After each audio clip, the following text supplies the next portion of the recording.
नमस्कार, आप देख रहे हैं चौकस भारत और मैं ब्रजेंद्र। भाई, चुनाव का बिगुल तो बज गया है, नामांकन भी हो रहे हैं और लगातार जो प्रत्याशी जो बिल्कुल कन्फर्म हो गए कि हाँ भाई, अब आप रण क्षेत्र में उतरने के काबिल हैं। आपको ये दी जाती है ताकत पार्टी की तरफ से कि आप जाइए अपने क्षेत्र में, और जिस तरह से आपने ठाना है कि आप जनता का प्रतिनिधित्व करेंगे, वहाँ जाकर लोगों के दिलों में, उनके दिमाग में जगह बनाने का प्रयास कीजिए। कुछ ऐसी ही बातें हैं। दरअसल सबसे पहले जो अपने कैंडिडेट्स क्लियर किए हैं वो जनसुराज पार्टी है, और उसमें जो बड़ा महत्वपूर्ण जो क्षेत्र रहा है कुम्हरार, काफ़ी यहाँ से गहमा गहमी रहती है सभी पार्टियों के लिए। तो भाई, कुम्हरार के क्षेत्र से जो प्रत्याशी चुने गए हैं जनसुराज की तरफ से, वो हैं डॉक्टर केसी सिन्हा सर। दरअसल ये परिचय के कोई मोहताज नहीं है, इन्हें विशेष परिचय की आवश्यकता नहीं है, और हमारे जैसे जो लोग हैं वो बचपन से ही इनकी किताबें पढ़ के बड़े हुए हैं। तो सबसे पहले तो हम आपका स्वागत करेंगे sir. Thank you very much. और आपके इस चैनल के माध्यम से आपके इस चैनल के दर्शकों को भी हम नमस्कार करते हैं।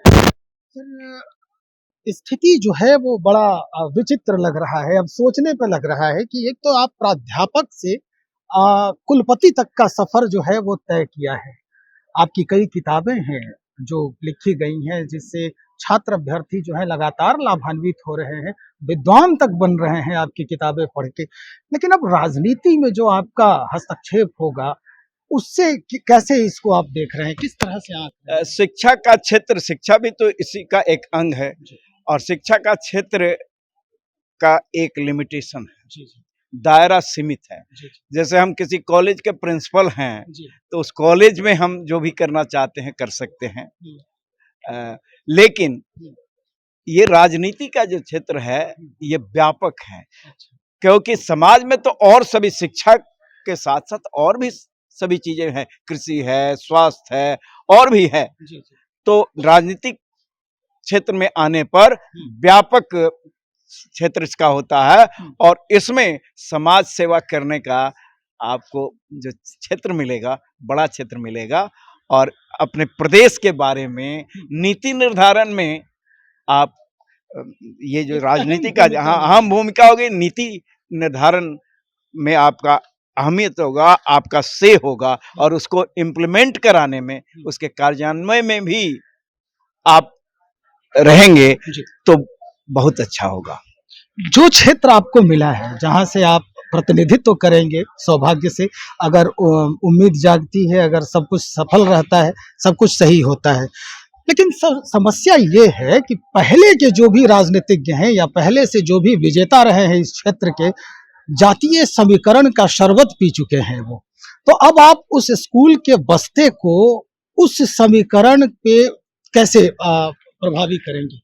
देखिए, मैं एक शिक्षक हूँ, हमारे लिए सब बराबर है, लेकिन जाति की बात हम नहीं, हम उसी को दूसरी तरह से समझा रहे हैं कि जिसकी जितनी संख्या है उसके भागीदारी भी उतनी होनी चाहिए, और वो जात के आधार पर नहीं, ये निचले पायदान पर जो लोग हैं उनकी संख्या ज्यादा है, उनको ऊपर लाने का काम करना होगा, तो निश्चित रूप से उनका प्रतिनिधित्व भी ज्यादा होना चाहिए। इसलिए जाति के एंगल से नहीं देखे, इस एंगल से देखे कि हम कैसे इस समाज को ऊपर ला सकते हैं। तो जो निचले पायदान पर हैं उनकी संख्या ज्यादा है, उनको अवसर नहीं मिला है, तो ये सब देख करके ये किया गया है। तो मतलब आपको लगता है कि इस पर जो बस्ता है वो अब भारी पड़ सकता है? हाँ बिल्कुल, स्कूल का बस्ता तो सब पर है भारी पड़ेगा, और हमारा बिहार तो शिक्षा के लिए प्रशांत किशोर जी भी कहते हैं कि भाई विद्वानम सर्वत्र पूज्यते। हाँ बिल्कुल है, और शिक्षा अगर सही हो जाए तो सब कुछ सही हो जाएगा। सर, कुम्हरार में आप हैं, इस क्षेत्र में हैं आप, आपने क्या देखा, किस तरह की स्थिति देखी है कुम्हरार में कि यहाँ अभी तक उस शिक्षा की जो जरूरत थी वो नहीं मिली, दुरुस्त नहीं किया गया है? देखिए, कुम्हरार शिक्षा का सेंटर है, क्योंकि आप देखते होंगे कि नया टोला, बाजार समिति, मुसल्लापुर हाट, ये सब क्षेत्र जो हैं वहाँ गांव देहात के बच्चे, गरीब तबके के बच्चे आकर के प्रतियोगी परीक्षा की तैयारी करते हैं, बिल्कुल। और वो किस परिस्थिति में रहते हैं ये भी आप देखते हैं। जी, जी। तो उनको तो संसाधन मुहैया कराना होगा, उनका स्तर को ठीक करना होगा, और गुणवत्तापूर्ण शिक्षा, कॉम्पिटिटिव एग्जाम की तैयारी करते हैं तो उनकी तैयारी अच्छी होनी चाहिए। और बहुत सारे उस तबका के लोग आते हैं जो अपना खेत बेच करके तो पैसा लगाते हैं, तो सरकार को इसको देखना चाहिए और ऐसा नीति निर्धारण करना चाहिए कि उनके लिए निःशुल्क प्रतियोगी परीक्षाओं की तैयारी कराने की व्यवस्था होनी चाहिए, और गुणवत्तापूर्ण तैयारी, केवल नाम के लिए तैयारी नहीं बल्कि काम के लिए तैयारी होनी चाहिए। इसके लिए केसी सिन्हा साहब इस बार जो है कमर कस चुके हैं मैदान हाँ में। बिल्कुल, मेरा अनुभव है, इस क्षेत्र का बहुत बड़ा अनुभव है, 40 से ज्यादा वर्षों का अनुभव है। तो कैसे किया जा सकता है, एक शिक्षक तो देखता है ना कि विभिन्न स्तरों के विद्यार्थी होते हैं, कमजोर को क्या जरूरत है, मध्यम श्रेणी में जो आते हैं उनको क्या जरूरत है, और जो तेज हैं सबको मिलना चाहिए। इसलिए हम अनुभव के आधार पर ये निर्णय ले सकते हैं किसको क्या चाहिए। सर नीतीश कुमार इतने वर्षों से सत्ता पर काबिज हैं। आपने भी कभी न कभी स्वीकारा होगा कि हाँ भाई नीतीश कुमार हैं तो कुछ काम अच्छे हुए हैं, कुछ काम बुरे हुए हैं, या कुछ और भी ज़रूरतें हैं। कुम्हरार में जिस तरह से विकास कार्य हुए हैं नीतीश कुमार के, उसकी आलोचना आप कैसे करेंगे? देखिए, कनेक्टिंग रोड्स जो है, कनेक्टिंग लेन्स, उसकी स्थिति खराब है, जल जमाव है। आप देखिएगा महीनों तक पानी लगा रहता है, उससे बीमारी भी फैलता है, और ट्रैफिक की भी समस्या है। कनेक्टिंग रोड्स जो है, अगर वो सही हो तो जिनको बगल अगल में जाना हो वो मेन रोड से क्यों जाएंगे, कनेक्टिंग रोड से निकल जाएंगे, ट्रैफिक समस्या का भी समाधान हो जाएगा।